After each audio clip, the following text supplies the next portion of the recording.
This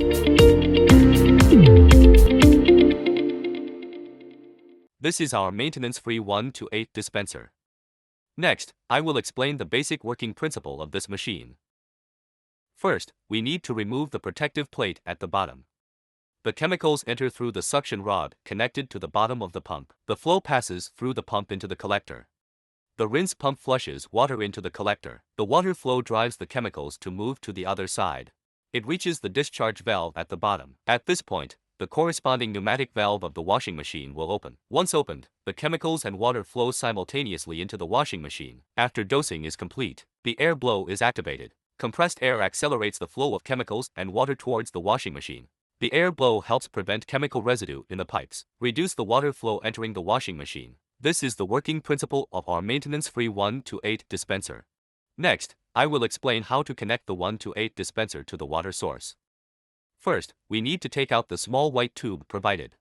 One end is connected to the fresh water source. The other end is connected to the water tank we provided. Locate our fresh water source. Connect it. Unscrew the locking cap. Insert the pipe. Insert it back and tighten. Select the appropriate distance. Cut it. After cutting, connect the other end of the pipe to the water inlet at the top of the water tank. If the water tank is not selected, please refer to the float valve installation instructions. Take out our mesh pipe. Connect the water tank to the water pump. Insert one end of the mesh pipe into the hose clamp. Connect to the bottom of the water tank. Tighten the hose clamp. Select the appropriate distance to the water pump. Cut it. After cutting, insert the hose clamp. Connect it to the water pump. Tighten the hose clamp. After tightening, turn on the water tank switch. Now, our water source is fully connected. Water can now flow. Now, let me explain the installation of the float valve.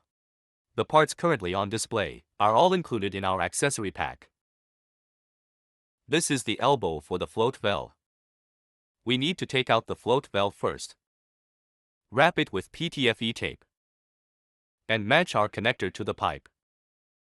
Now that all our parts are ready, we need to drill a hole of approximately 22 to 23 millimeters in diameter in the lid of the chemical tank. Pass the float valve through the tank lid. Then install the elbow. For connecting the elbow, it only needs to prevent leakage. Install the connectors we need as well. The float valve assembly is essentially complete. Put the tank lid back in place, ensuring there is a gasket to prevent leakage. Next, I will demonstrate how the float valve works. Connect one end of the pipe, making sure the pressure in the pipe does not exceed E bar. When the water level reaches the standard level of the float valve, the valve will stop the water flow. The float valve has now stopped working. When the water level drops, the float valve will start working again. First, ensure that the float valve and the water level are in the vertical direction without tilting. This is the working principle of the float valve. I will demonstrate the connection of the power supply. Note that our dispenser does not come with a power cord. First, we need to find a 220V National Standard 0.1 mm superscript 2 wire. Open the machine's outer casing. Pull the wire through the reserved hole in the dispenser. After pulling it out, this is a quick plug design. Open it upwards. Insert the live wire and neutral wire into the corresponding holes, pushing them in fully. Close the quick plug connector. Connect the other end of the wire to the power supply. Close the casing cover. Turn on the switch on the other side of the machine. The machine lights up normally. At this point, our power supply is connected. Next, I will show how to connect the air inlet of the dispenser. First, we can see two pressure gauges on one side of the dispenser. Next to it, there is a reserved T connector. Take out our 8 mm air pipe. Insert the air pipe. Insert the other end of the air pipe into the compressed air interface. After the connection is complete, you can check the pressure gauge for the air pressure value. The needle moves. The pressure gauge is now fully connected. Please note, at this point, the value on the lower pressure gauge should be between 4 and 4.5 bar. The value on the small pressure gauge should remain between 1.5 and 2 bar. If you need to adjust the pressure gauge, Pull up the cap ring to adjust. After adjustment, press it down. The pressure gauge value has been adjusted. Next, I will demonstrate how to install our alarm light. First, there will be 2 exposed wires at the top of the machine. Strip about 2 cm of insulation from both wires. After stripping, insert the wires back into the machine's internal casing. Take out the alarm light. Similarly, cut a section of wire from the bottom of the alarm light. Insert the alarm light through the reserved hole in the dispenser. Take out the 3 nuts inside the alarm light and tighten them. Connect the black wire on top of the alarm light to our black or blue wire. Connect the red wire to the red wire.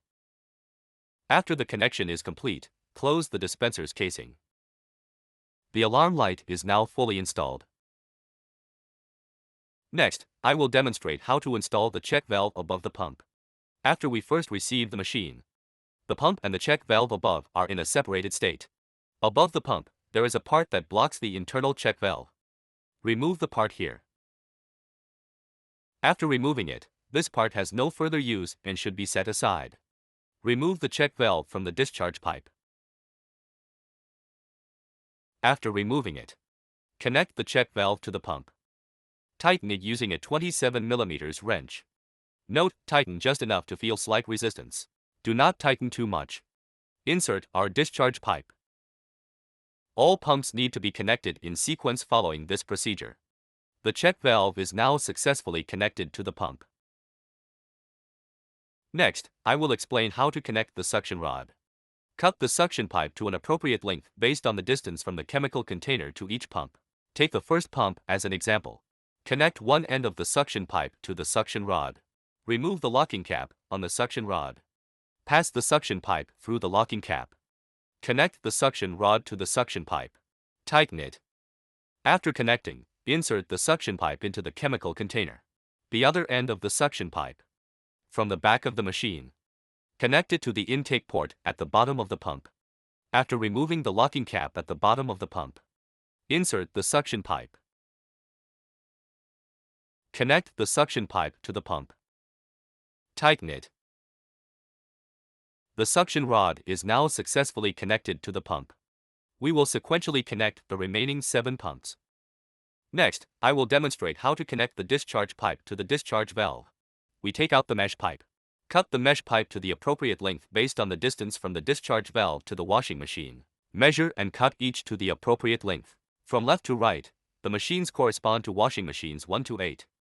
Now, we will take washing machine 1 as an example. Insert the mesh pipe into the hose clamp and connect it to the discharge port at the back. Tighten with the hose clamp. Connect the other end to the washing machine. Sequentially connect the remaining 7 discharge ports. The discharge valve is now fully connected. Splanny.